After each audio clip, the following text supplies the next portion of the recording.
A ver, fíjate. ¿Ya está? No me diga que no.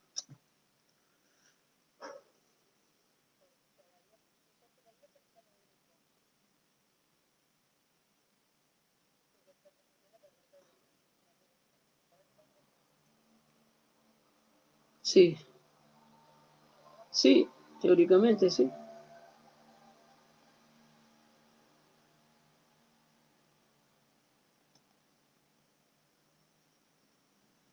Ya hay 21. ¿Sí? A ver, fíjate si con el tutorial si se ve en grande.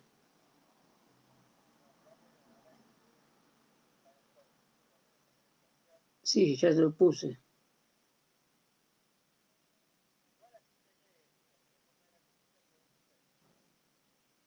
Se lee, no me convendría ir en grande. No, al Menicam no, acá, ahí.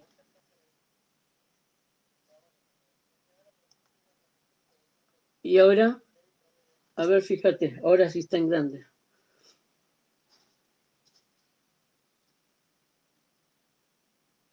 Sí, a Facebook tendría que ir y agrandar la pantalla.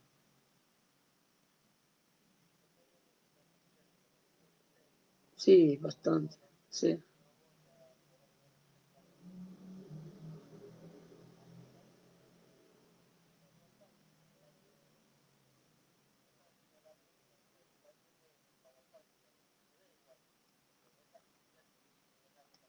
A ver, ahora. A ver, espera un rato.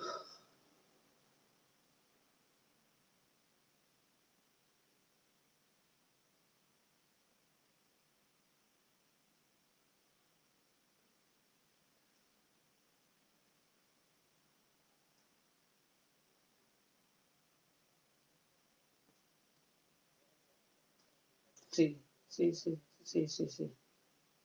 Sí, sí, recién.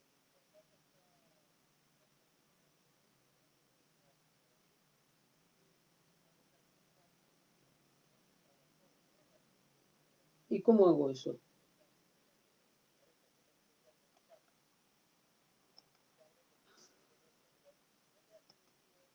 Yo ya estoy ahí, ya estoy ahí. ¿Cómo hago para la presentación en el Menicam?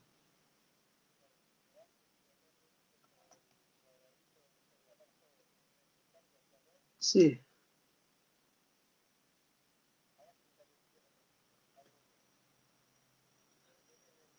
sí, sí, ya estoy ahí.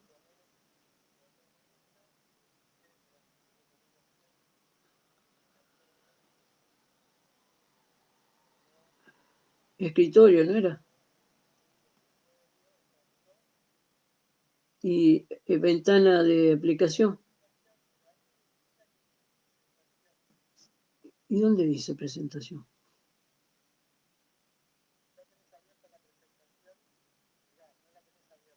No,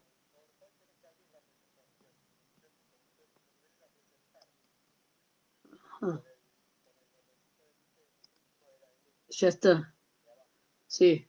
Y pero ahora cuando me voy, cuando salgo de la presentación,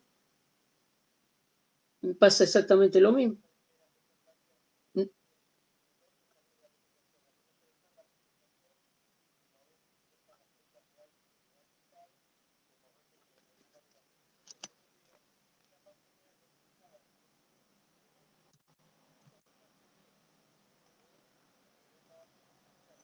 ¿Y cómo es?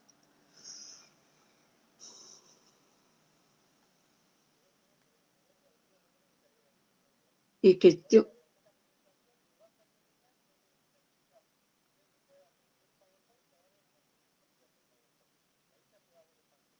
pero ¿sabes qué pasa? Cuando yo, es que no puedo hacer eso, pues si yo salgo de la presentación para ir al Menicam, me va, se me va de la presentación. ¿Y pero cómo hago con el Menicam?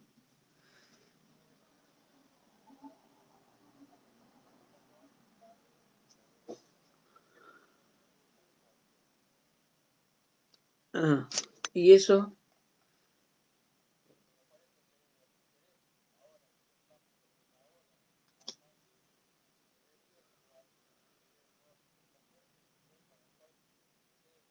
Bueno, qué sé yo.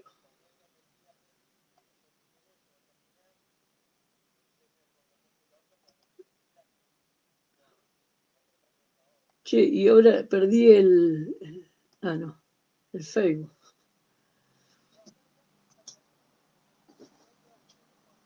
¿Qué dice? ¿Caso clínico número 1? Bueno, listo. Está bien. Te agradezco, ¿eh? Chao.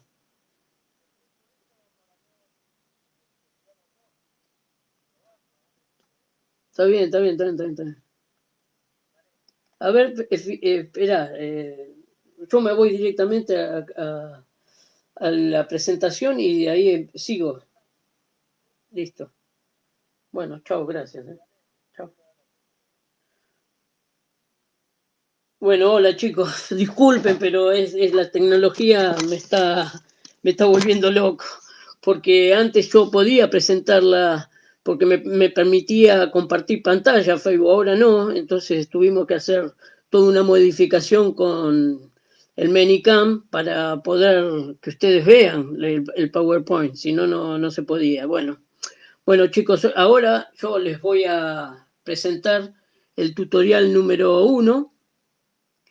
Eh, Vamos directamente con el caso clínico número 1, que, bueno, la descripción ya lo estuvieron mirando, es un paciente de 40 años que tiene antecedentes de tabaquismo, sexualmente es de riesgo, que consulta por un cuadro clínico progresivo de 2 semanas de evolución de pérdida de fuerza del hemicuerpo izquierdo, alteraciones visuales y cefalea.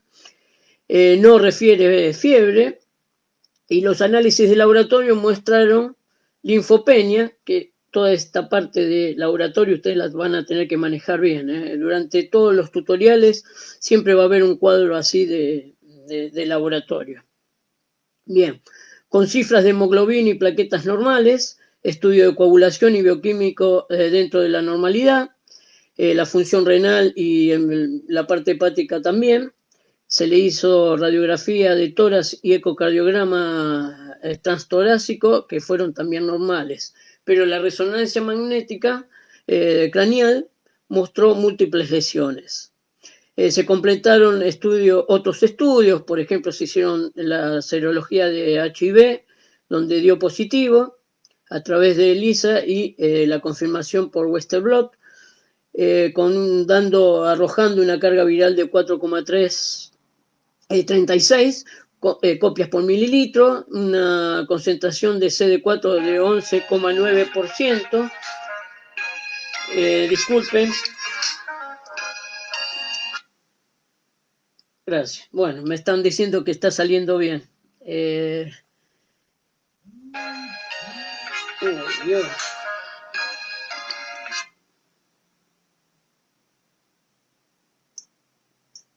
Bueno, se me fue a la anterior, a la posterior, digo. Bueno, entonces estábamos en que me daba la concentración de CD4, que era un 11,9%, y 71 por milímetros cúbicos. Obviamente que esto no está bien, por lo tanto, también se hizo serología de tosoplasma de IgG positiva, se hicieron otras determinaciones como BDRL, que sería el UES, hepatitis B, hepatitis C, que dieron negativo, baciloscopía y cultivo de micobacteria de esputo y orina también dieron negativo, y el test de Mantú también negativo. Otras determinaciones como PCR para citomegalovirus en plasma también dio negativo, y determinación de antígeno criptocóxico en suero también dio negativo. Lo que ustedes tienen que saber acá es, por ejemplo, le hacemos dos tipos de preguntas. ¿Cómo actúa, en este caso, la inmunidad innata? Y La otra pregunta es: describa el mecanismo de unión entre el receptor de reconocimiento de patrones, o sea, vamos a ver por dónde se une este virus a través de las células y de qué tipo de receptores son los que permite la unión del virus o sea, del PAM a los RRP. Y cómo se va diseminando en la circulación en otros órganos y tejidos, ¿no?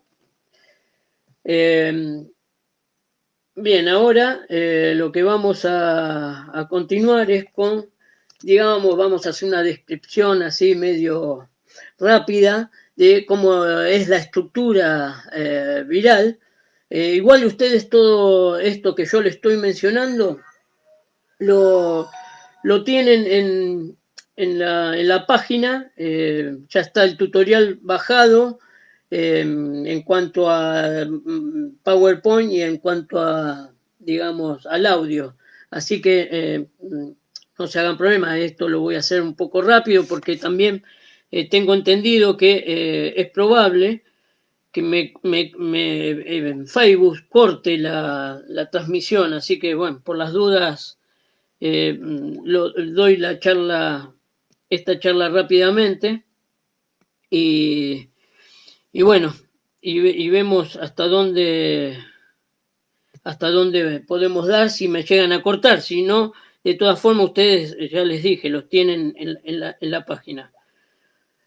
Bueno, fundamentalmente este virus tiene un tamaño de 100 nanómetros, que es una esfera aproximadamente de 100 nanómetros de diámetro, con una envoltura externa constituida por una capa bilipídica, ahí se ve la capa bilipídica, que de ahí emergen las glicoproteínas en forma de púas, que sería la GP41. Rematadas en forma redondeada y como un sombrerito, se encuentra la glicoproteína GP120. Que esta recibe, también tiene un nombre de espículas, ¿no? Bien, la capa de lípidos proviene de la propia célula humana, las que están en el colorcito verde, que se produce o se arrastra cuando realmente sale o es el proceso de brotación, cuando emerge o se va de la misma célula hacia otras. Ahí se arrastra esa parte lipídica del huésped. A su vez, en la parte interna de la envoltura está revestida por proteína, la P18, y por debajo de esta envoltura se encuentra una nucleocápside cónica o core, constituida por proteína P24, ahí está en la parte superior izquierda, la P24. El core contiene el material genético y unas pocas enzimas esenciales para el proceso de replicación, una de las cuales es la llamada transcriptasa inversa. Los números de esto van a corresponder a los pesos moleculares de cada glicoproteína. Bueno, acá tenemos en la parte izquierda es una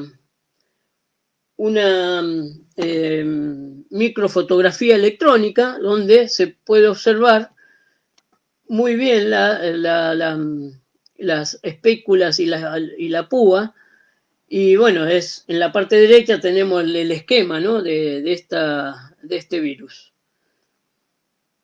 Ahora bien, esto lo que le decía es en cuanto a cómo se une el virus en los PPR, o sea, en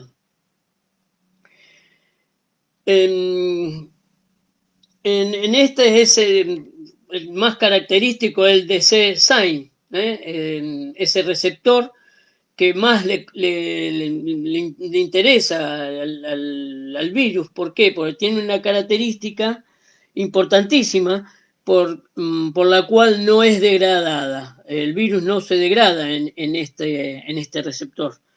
El DC-Sign es capaz de reconocer y mediar la endocitosis, no solamente del virus de HIV, sino de varios, por ejemplo, el de la hepatitis C, el ébola, micobacterias de leprae, la micobacteria tuberculosis, hongos, por ejemplo, la cándida, también parásitos como la leishmanía, etc.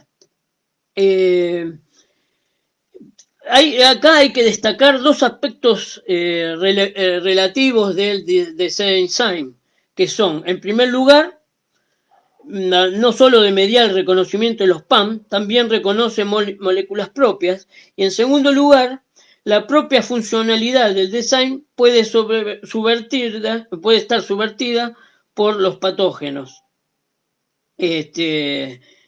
a la respuesta inmunológica, ¿no es cierto? Lo que tenemos en cuenta acá es que el HIV va a ingresar hacia el design por la proteína GP120, donde va a mediar la internalización del virus. Pero ¿qué pasa? Es como yo les decía, el compartimento al cual es conducida este virus o esta fracción, por un lado va a conducir a este compartimento y por otro va a ser endocitado, donde en este compartimento va a presentar propiedades particulares, como por ejemplo no va a disminuir el pH, ni tampoco integrará en su contenido las enzimas lisosómicas, con lo cual, al no tener esa agresividad para destruir a este virus, el virus va a quedar lo más piola en ese compartimento sin sufrir ninguna consecuencia letales para él. Entonces, el design, en otras palabras, va a mediar esa internalización. Y también, por ejemplo, las dectinas puede captar a este virus. Va a ser, ¿por qué? Porque el virus va a presentar, por ejemplo, los beta-glucanos o, por ejemplo, manosa o frucosa. Entonces, estos receptores van a captar, ya sea la langerina y la dectina 1 y el D-Sign va a captar mediante estos hidratos de carbono que presentan esta glicoproteína que presenta la GP120, lo va a captar y en estas dos receptores como dectina 1 y langerina 1, ahí sí lo va a degradar. Por eso, este virus lo que va a hacer es tratar de incorporarse o introducirse a través del design, donde esta se va a encontrar, estos receptores se van a encontrar en las células dendríticas, básicamente, y que estas células dendríticas van a estar muy distribuidas toda en la mucosa vaginal, el anal, etcétera, etcétera, donde sabemos que el HIV penetra por esa zona. Los ingresos que tiene tanto el HIV como cualquier microorganismo digamos, en la mucosa es a través de el pasaje a través de células epiteliales paracelular y transcelular, a través de la célula M y a través de directamente de las células dendríticas que alcanzan el lumen. El pasaje a través de las células epiteliales, ¿qué pasa? Entre los dos enterocitos va a quedar un margen que justamente por ahí va a penetrar, pero los va a tomar las células dendríticas. una vez que es tomada o es endocitada por las células dendríticas, esta va a ir hacia la placa de Peyer y hacia, digamos, el ganglio mesentérico, donde ahí se va a provocar toda la presentación antigénica, que eso lo van a ver en posteriores clases. Pero lo importante es, que quería resaltar acá, es que ingresa por 3 formas distintas, puede ingresar cualquier microorganismo en la mucosa. Bueno, la interacción que se produce del HIV con el receptor CD4 es, bueno, es a través de la GP120, de la GP41 y de los correceptores que tienen, que son quimiosinas CXCR4 y CCR5.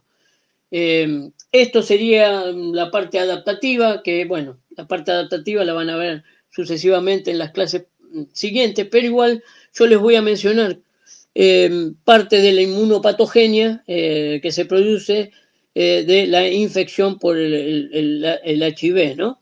Es el contacto estrecho con los linfocitos T CD4. Saben muy bien que es una fuente de contaminación el CD4 y justamente con las células dendríticas es donde más infecta este virus.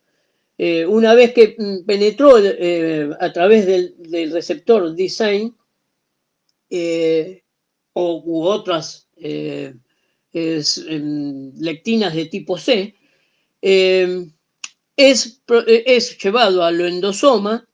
Este va a generar una exosoma donde va a llevarlo hacia la parte superior y es liberado de esta forma. Ese exosoma se libera a través de la superficie. Bueno, este es un poco, digamos, el mecanismo que usa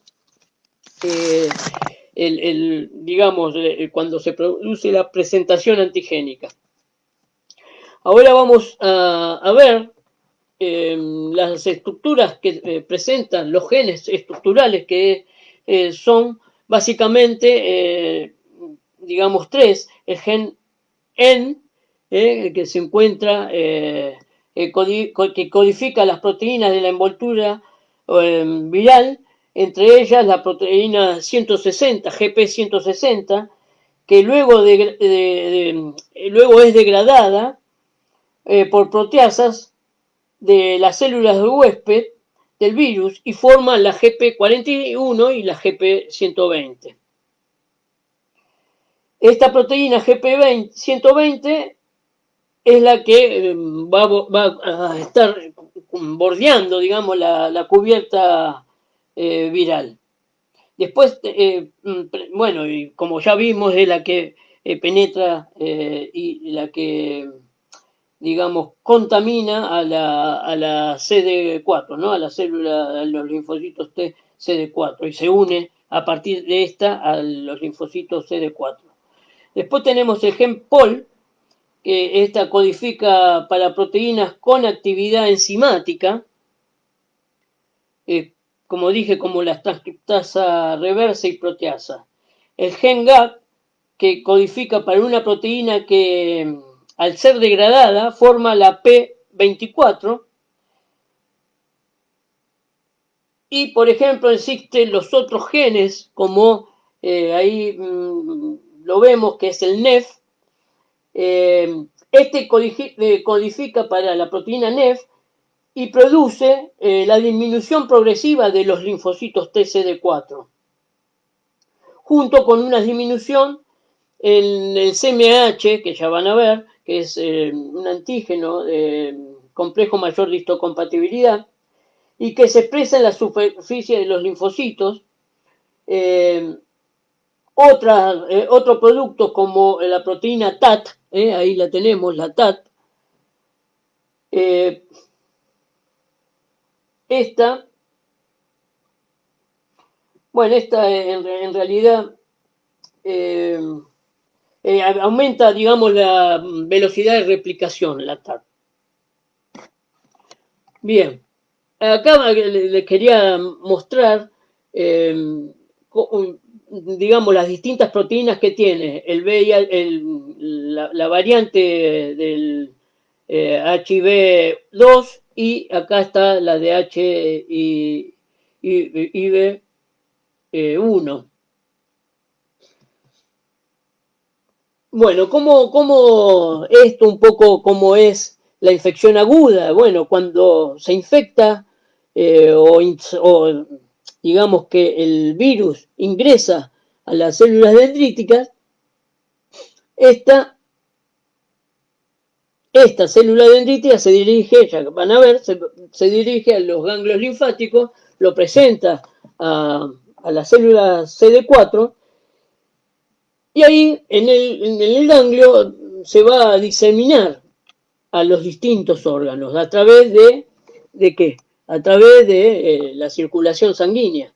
Entonces, esa es la forma con la cual se contagian los distintos, la contaminación es a través sistémica, se va a diseminar a través de los distintos órganos. Bueno, este es el mecanismo de entrada que yo lo explico bien digamos, en el audio. Ahora vamos a continuar porque tengo miedo que nos corten la comunicación.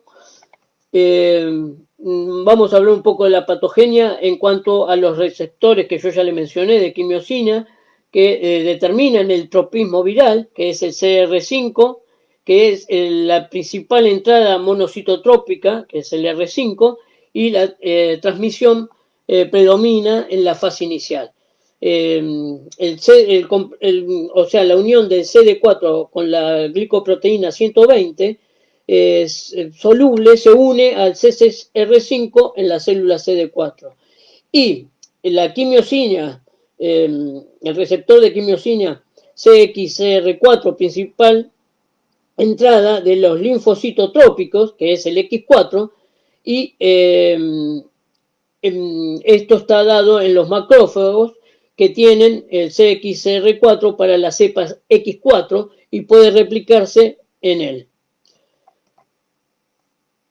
Bueno, acá, ¿qué células intervienen, digamos, en las células del sistema inmune que intervienen en el proceso de la infección por HIV?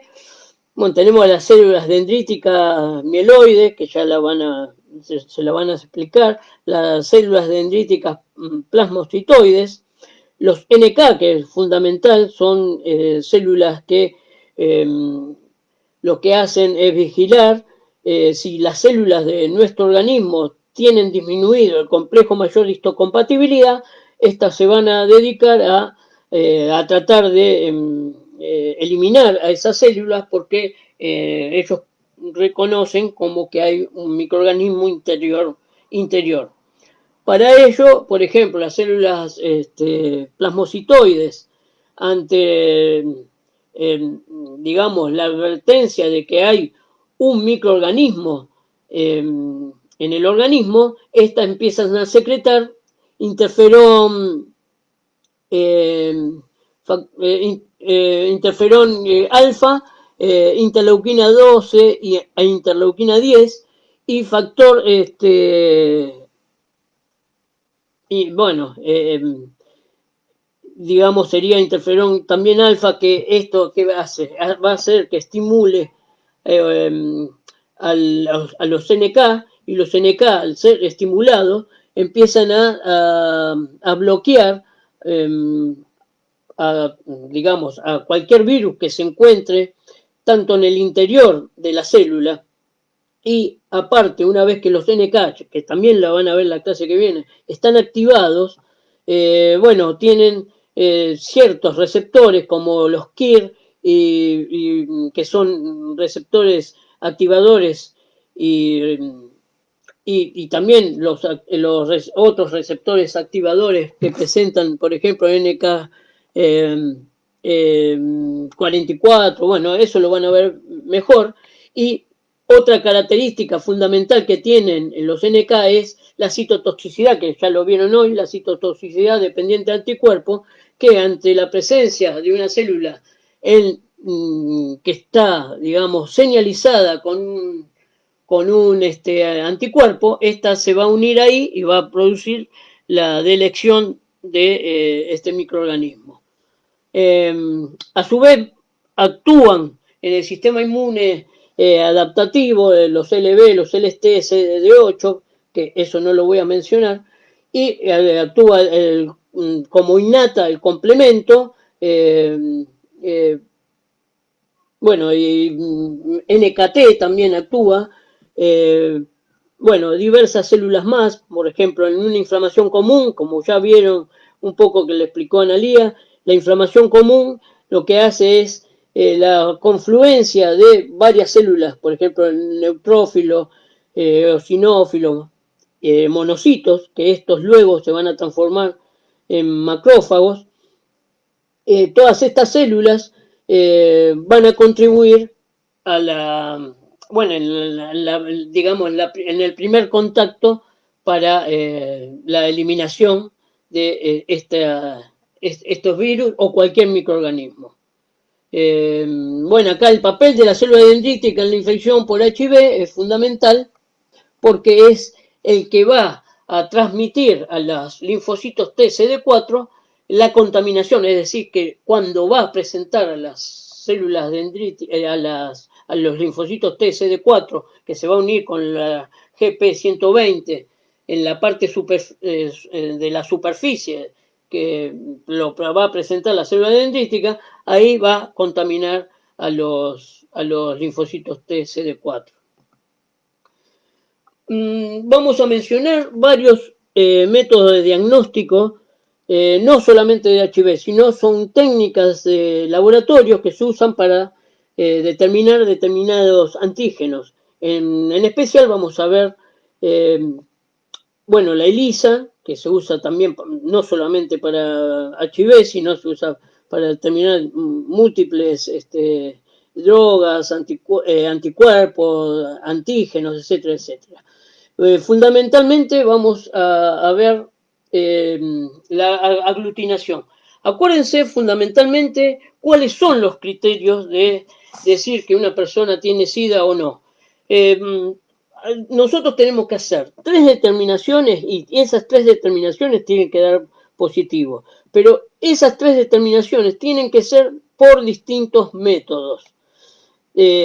Por ejemplo, tenemos, si yo le saco sangre y hago un método ELISA, me tiene que dar positivo. Otro método puede ser el de aglutinación, el que vamos a ver ahora, que es aglutinación. Otro método puede ser, bueno, la determinación por el método de PCR, para ver la carga viral. Otro método puede ser la confirmación. Acá en general lo que hacemos es ELISA y luego se hace el método de confirmación, que sería el Western blot.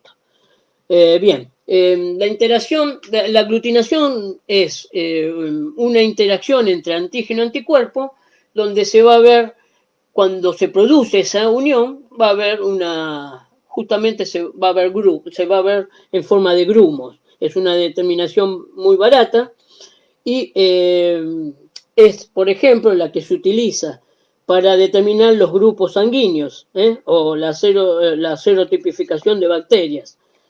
Eso sería la hemoaglutinación. Y otra es que sería la aglutinación pasiva, que es el antígeno es soluble y se une a células o a partículas o particuladas, por ejemplo, el látex.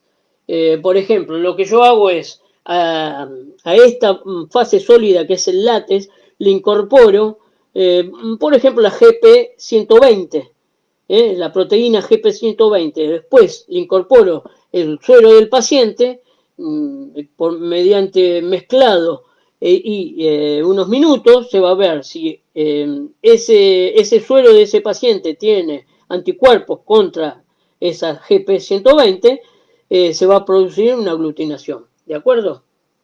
También se usa para determinar streptolicina, ácido, por ejemplo, el virus superficial de la hepatitis B, etcétera. Ese sería el método de aglutinación. Uno, dos, el látex, que es una superficie particulada, le uno por método, por ejemplo, bromuro de cianógeno, lo uno a ese látex, la proteína o el antígeno que yo quiero determinar, o bien un anticuerpo, y por lo tanto yo tengo que unir después la parte opuesta se va a unir. O sea, si yo estoy usando el antígeno, bueno, del otro lado tiene que haber un anticuerpo para que se produzca la reacción de unión, ¿no?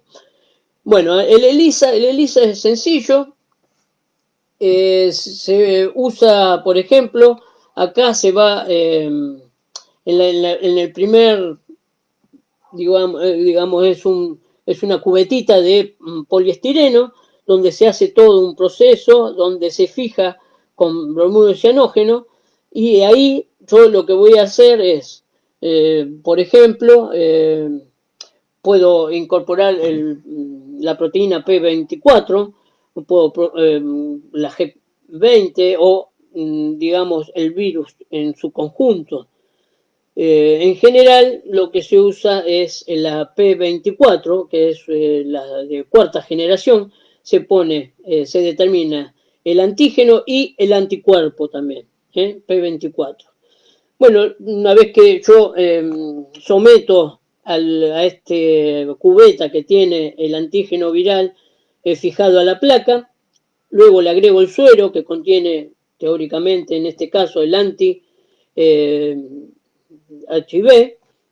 luego le agrego luego de otro procedimiento que son lavados, ¿no? Para eliminar todos los sobrantes y todo lo que no se me unió, le incorporo un anticuerpo anti-IgG conjugado a una enzima, o sea, por eso es ELISA, porque es una determinación enzima inmunoensayo, que luego lo voy a someter a un sustrato que unido a este me va a dar una coloración donde yo lo puedo visualizar y someter a un fotocolorímetro para determinar la concentración que tengo.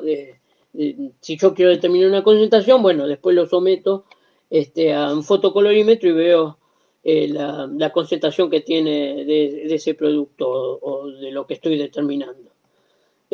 Otro método que es la confirmación de si esa ELISA me da positivo, bueno, yo lo confirmo usando un PAGE. El PAGE es una corrida electroforética con una base que es poliacrilamida, y SDS es porque es sulfato, debo decir, es digamos, un detergente, sulfato, debo decir, sulfonato, es en donde la característica que tiene el SDS es de separar todas las proteínas, las distintas proteínas que tiene ese compuesto, ¿en qué? En pesos moleculares. Entonces, a medida, justamente cuando ven la banda que está el 160 arriba, el 120, justamente es porque son los pesos moleculares más grandes. Quiere decir que en la corrida va a correr los que tienen peso molecular más liviano, van a estar en el fondo, ¿no? Bueno, entonces una vez que yo hago la separación electroforética con el PAGE, esto después lo tengo que transferir a otro papel de filtro de nitrocelulosa a través de electricidad también. Una vez que transfiero todas esas proteínas separadas, después le incorporo, digamos, un anticuerpo primario. Este anticuerpo primario que va a estar dado por ejemplo, el suero del paciente. Luego de los lavados le incorporo la fosfatasa alcalina o lo que yo quiero determinar. Por ejemplo, puedo incorporarle cloruro de plata o plata misma, que tiene mayor sensibilidad, y le incorporo el anticuerpo secundario y ahí veo la detección de si hay anticuerpos o no. ¿De acuerdo? Ese es el Western blot. Está dado de esta forma. Por ejemplo, esto es, en la primera columna yo tengo la separación del virus completo, donde ahí a la derecha voy a tener las bandas, digamos, bien determinadas por los pesos moleculares, ¿no? de cada bandita. Bueno, entonces ahí yo tengo que determinar luego, uy, ¿qué hice? Yo después, ahí, uy, ¿qué hice?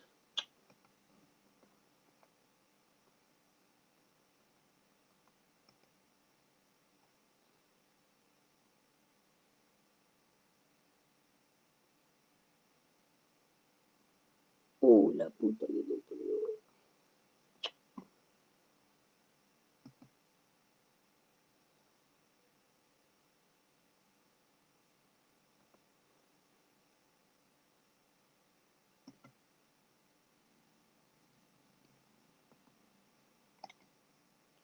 Bueno, tengo ahí los criterios de identidad.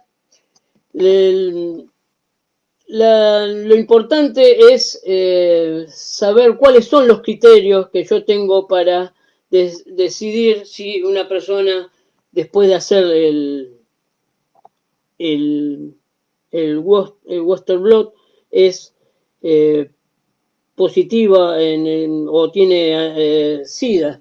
La Organización Mundial de la Salud muestra o nos indica que dos glucoproteínas cualquiera, por ejemplo, de GP160 o GP120 o GP41, dos de estas cualquiera, si las tengo en el page, bueno, eso ya es claramente que tengo SIDA.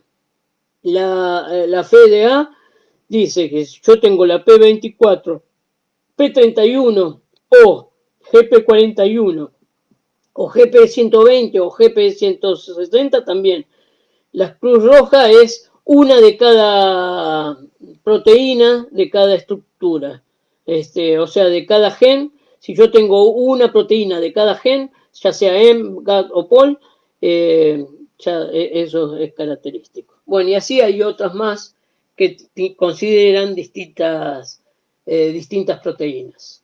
Ahí vamos a presentar, por ejemplo, esto es en el GAL, se observa, ahí podemos ver el HIV negativo y en el otro caso el positivo.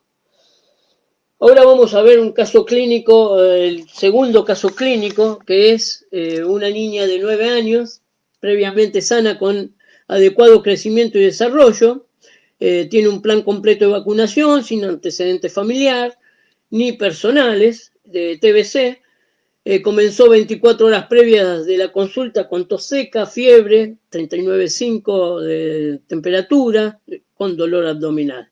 Los exámenes complementarios, una radiografía de tórax que evidencia consolidación pulmonar, glóbulos blancos aumentados, hemoglobina disminuida, PCR aumentada.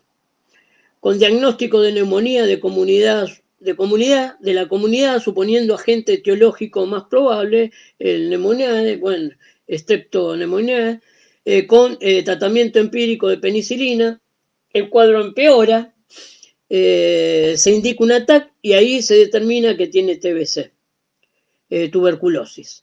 Pregunta, ¿cuál es la propuesta o la respuesta inmediata, inmune inmediata?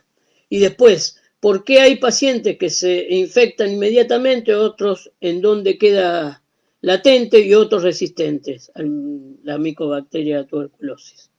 Bueno, vamos, igual que en el otro caso, la descripción es, esto es la fagocitosis, que ya la vieron, esto es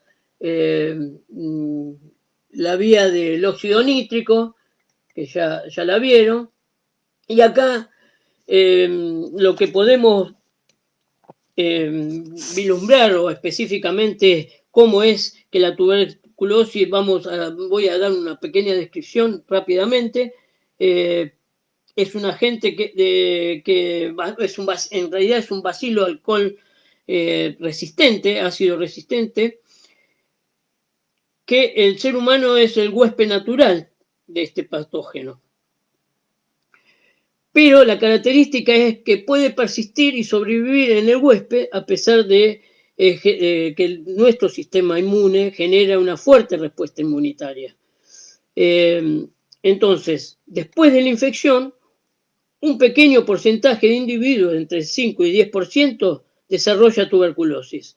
Pero la mayoría de los seres humanos pueden controlar la infección, permanecer en un estado clínico de infección latente y no sufrir enfermedad.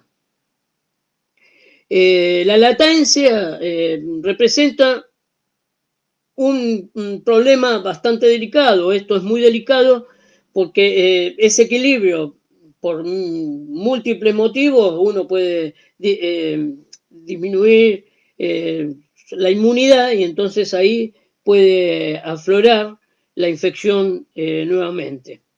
O sea, la reactivación de esta infección origina la enfermedad tuberculosa y puede, obviamente, ser ocasionada por diversos factores, ¿no? Por ejemplo, inmunosupresión, puedo yo tomar inmunosupresores, tratamiento con corticoides, puedo estar malnutrido, puedo infectarme de HIV, ojalá que no, puedo tener diabetes ya dependiendo de la insulina, y todos estos motivos son causas de romper ese equilibrio y aflorar nuevamente o estar expuesto a esta bacteria. Digamos, estos bacilos, ¿cómo me contagio de alguna manera? Entonces, los bacilos provenientes de un paciente con tuberculosis activa son inhalados por una segunda persona, ¿no? Entonces, en sus pulmones, las bacterias van a ser fagocitadas por los macrófagos alveolares. Pero estas células suelen ser incapaces de eliminar el bacilo, lo que le permite a la bacteria establecer la infección local. Entonces, la micobacteria tuberculosis infecta fundamentalmente a los macrófagos. Estos tienen, como ya vieron, una alta capacidad fagocítica y prolonga su vida media, y una prolongada vida media constituyen el hábitat, súper preferencial para esta micobacteria.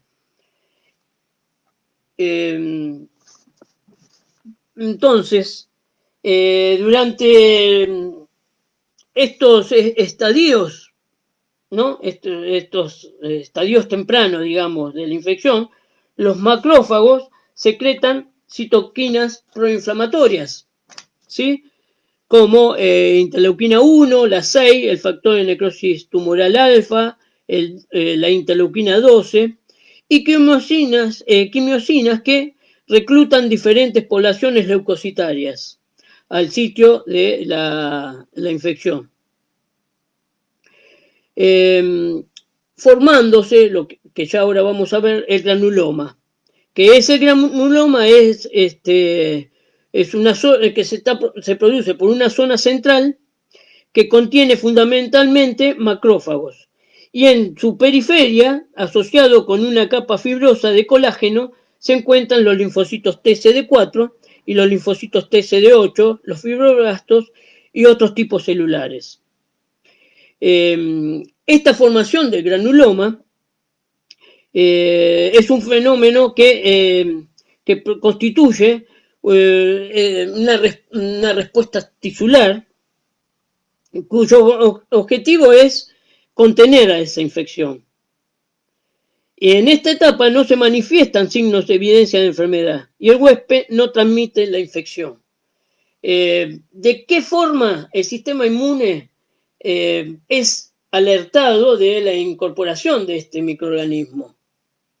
Bueno, a partir de los RRP, por ejemplo, los TOL dan la señalización al factor nuclear kappa B, que estos hacen que secreten todos estos tipos de quimiosinas, ya sea que el TOL 2 o el 1, o bueno, todos los TOLes que vieron, que son fundamentales para la señalización de esta microbacteria. Bueno, justamente la célula, el macrófago en este caso, lo que hace es liberar o generar citoquinas como la interleuquina 1, el factor de necrosis tumoral alfa, y bueno, y todas las citoquinas que vimos. Esto es el granuloma, lo que yo les decía. El granuloma ahí es donde se vislumbra para la protección. ¿Por qué? Porque la micobacteria, una vez que ingresó, se aloja en el interior del macrófago y como bien dije anteriormente, el macrófago empieza a secretar determinadas citoquinas. Estas citoquinas son secretadas al exterior y gracias a estas citoquinas confluyen distintos tipos de células, entre ellas muchas más células macrófagos, monocitos, neutrófilos, y eso van a formar alrededor de estos macrófagos los granulomas. Una de las características fundamentales es la generación de interleuquina 12. ¿Para qué? Para que se produzca, que ya van a ver después, un subtipo de TH1, y justamente el TH1 que hace que las células CD4 empiecen a secretar interferón gamma, que es lo que provoca esta citoquina, la destrucción o la posible destrucción de la micobacteria o en general de cualquier microorganismo que se encuentran en el interior de estas células. Bueno, ahí se puede observar bien el granuloma, la forma y la composición. Bueno, acá vamos a ver la producción de citoquinas estimuladas por la micotuberculosis, que es el factor de necrosis tumoral alfa, que es clave para la formación de granuloma, la inducción y la activación de los macrófagos, que es los inmunoreguladores. Los factores de necrosis tumoral alfa es para controlar el efecto deleterio del factor. Su producción sistemática es regulada y existen receptores solubles para el factor de necrosis tumoral alfa, los cuales bloquean su actividad cuando está muy aumentado, ¿no? La interleuquina 12 es digamos, es la citoquina clave para el hospedero contra la tuberculosis. Es producida principalmente por las células fagocíticas y es necesaria para que se produzca, para que digamos, esta bacteria sea fagocitada para su producción. O sea que yo voy a generar interferón gamma si hay un microorganismo en el interior, ¿no? Que es lo que va a inducir la producción de interferón gamma. Bien, después tenemos la interleuquina 12, que se encuentra aumentada en el sitio de la infección y se ha postulado un papel protector usando modelos de ratones. Bueno, es una citoquina reguladora, la cual conecta la respuesta innata y adaptativa. Como yo les dije, esta hace que las CD4 secrete interferón gamma. Bueno, el interferón gamma es producido no solamente por las células que le mencioné, sino las células NK, macrófagos en el pulmón, las células T gamma delta y células TCD1 durante la infección temprana. Es claramente definido su papel protector en la tuberculosis, primariamente en el contexto de la inmunidad mediada por células T, respuesta de célula T específica, que eso después ya lo van a ver. Y produce también, o puede ser coestimulado por interleuquina 12 y 18. Bueno, también, como les dijo Analía, que hay citoquinas antiinflamatorias que también son secretadas por el macrófago, que es la interleuquina 10 y el factor de crecimiento beta, en la interleuquina 4, y también citoquinas como interleuquina 8, la proteína quimiotáctica de monocitos y errantes. Bueno, ahora vamos a hablar sobre la inmunopatología de la tuberculosis. Se produce 4 estadios en la enfermedad. El primer estadio es, o comienza con la inhalación del bacilo y la llevada de estos al pulmón, donde los macrófagos alveolares y las células dendríticas convencionales ingieren a las bacterias, ¿no? Producen la fagocitosis. Las células dendríticas que llevan dentro de sí la micobacteria migran hacia los ganglios linfáticos del mediastino, donde ahí activan a los linfocitos T vírgenes o NAI. Además, o por otra parte, los macrófagos alveolares podrán destruir a los bacilos ingeridos con mayor o menor eficacia según qué cosa, según la capacidad intrínseca microbicida de los macrófagos y los factores de virulencia propios de las micobacterias inhaladas.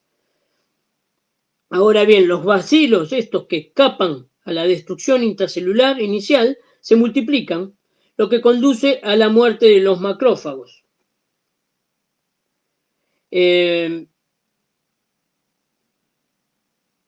Los bacilos que escapan a la destrucción intracelular inicial se multiplican, lo que conduce a la muerte de los macrófagos y eso se llama estallido celular. El segundo estadio se inicia justamente con este estallido celular, ¿en qué momento, digamos? Cuando se liberan los PAM y los DAMP, que llevan a la producción de distintas quimiosinas inflamatorias encargadas de reclutar leucocitos en el pulmón. Como les dije, fundamentalmente en este caso monocitos que luego se van a transformar a macrófagos. Estos monocitos diferenciarán en macrófagos e ingerirán, o sea, una vez que se transformen en macrófagos, van a ingerir las micobacterias.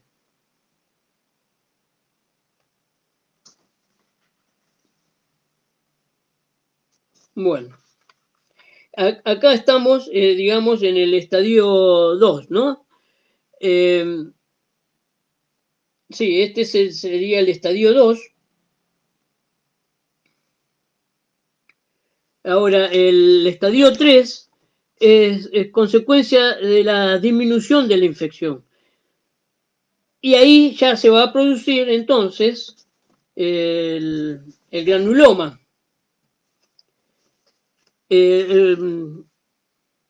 Este sería el segundo sería este. Sí, este sería el segundo, ¿no? A ver, segundo, el estadio. Este sería el tercero.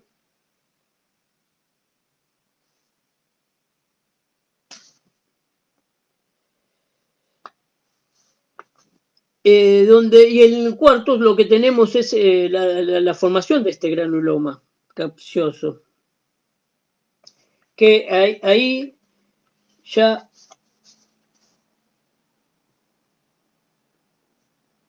acá lo que tenemos es que se vuelve gaseoso ese granuloma, se forma el granuloma, ya es gaseoso, o sea, pasamos al 3 es lo que se produce en el estadio 3 es gran proporción de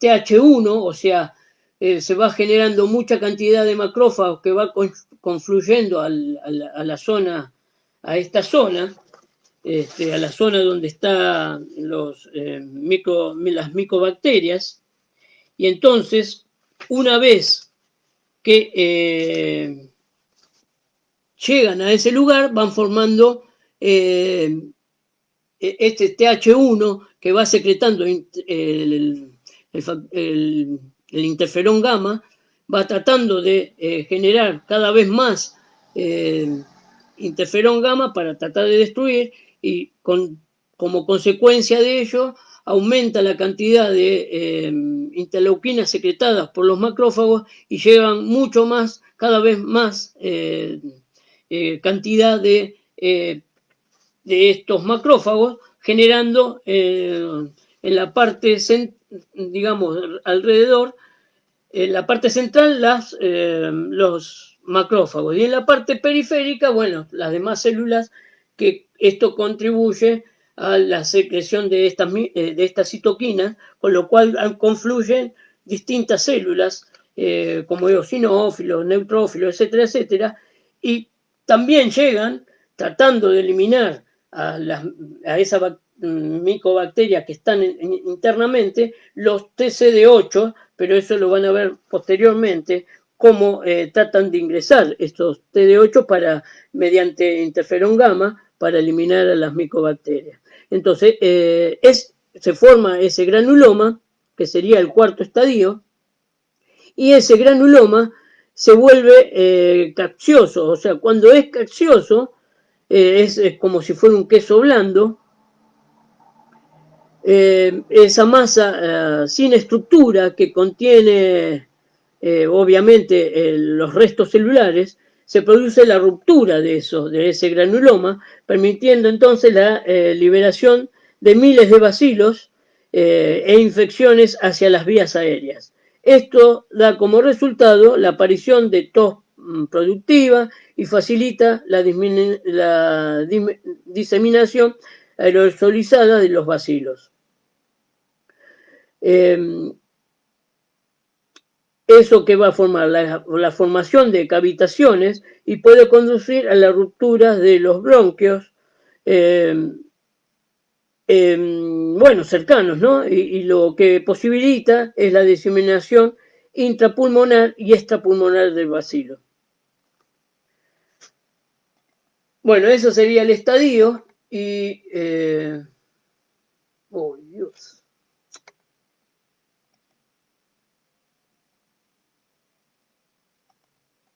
Y bueno, una de las técnicas que se utiliza para determinar los bacilos o específicamente las micobacterias es el ácido alcohol resistente. Son mezclas de dos colorantes, o sea, lo que se hace es se tiñe primero con un colorante que sería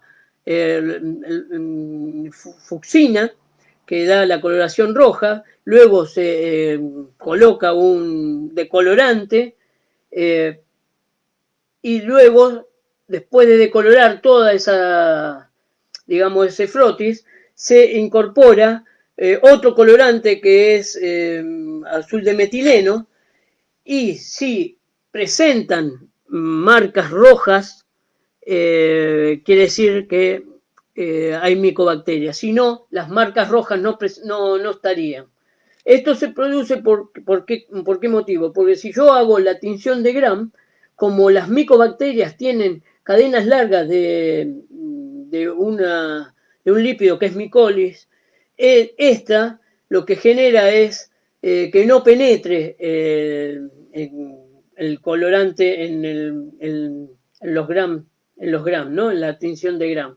Entonces por eso se usa este método de doble colorante. Bueno, acá tenemos unas placas con varias placas de distintas formas de determinar si puede haber o no, digamos, tuberculosis en una placa radiográfica, por ejemplo. Acá se producen adenopatías a nivel del hilio pulmonar derecho, la parte derecha, asociado a imágenes parenquimatosas, manifestación de tuberculosis primaria. El diagnóstico diferencial debe considerarse el linfoma y cáncer pulmonar. Eso es lo que hay que determinar. Después, otro patrón que sería el miliar, que es donde hay micromódulos de 1 a 3 milímetros distribuidos difusamente en ambos campos. Acá hay un derrame pleural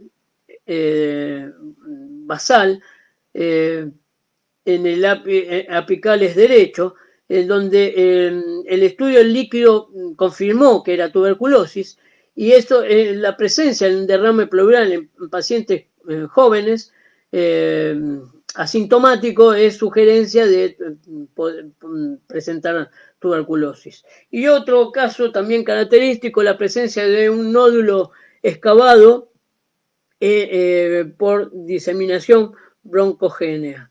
Esto se ve ahí un halo excavado en la parte izquierda, se ve un halo circular. Bueno, chicos, disculpen, pero bueno, disculpen la desprolijidad de esto.